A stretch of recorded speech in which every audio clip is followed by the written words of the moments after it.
এদিক দিয়ে এই গাছটা জয়টা যেন পা থাকে না, মানুষে মান্যত করে গাছটাকে।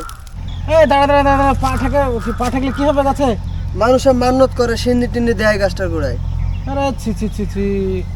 দেখ, শুধু তোদের উদ্দেশ্যেই বলছি না, সকলের উদ্দেশ্যেই বলছি কথাটা। এটা গ্রামে গঞ্জে আমি অনেক জায়গাতেই লক্ষ্য করেছি।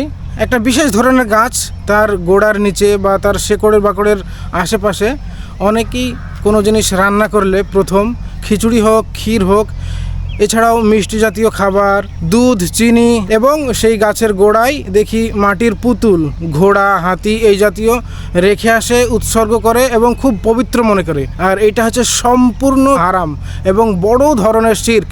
এই কাজ যদি কোনো মুসলিম নারী অথবা পুরুষ করে থাকে তাহলে তার কোনো ক্ষমা নেই তওবা ছাড়া, এবং তওবা করতে হবে পরিপূর্ণ এখলাসের নিয়ত, না হলে সে জাহান্নামে যাবেই যাবে, এর কোনো বিকল্প রাস্তা নাই। আরে ছিছি ভাই, তাহলে তো এরকম ধরনের শিরক কাজ আমরা না জেনে অনেকই করি। এ থেকে তো তাহলে তওবা না করলে জাহান্নামে যেতেই হবে। তাহলে তো আজই তওবা করতে হবে।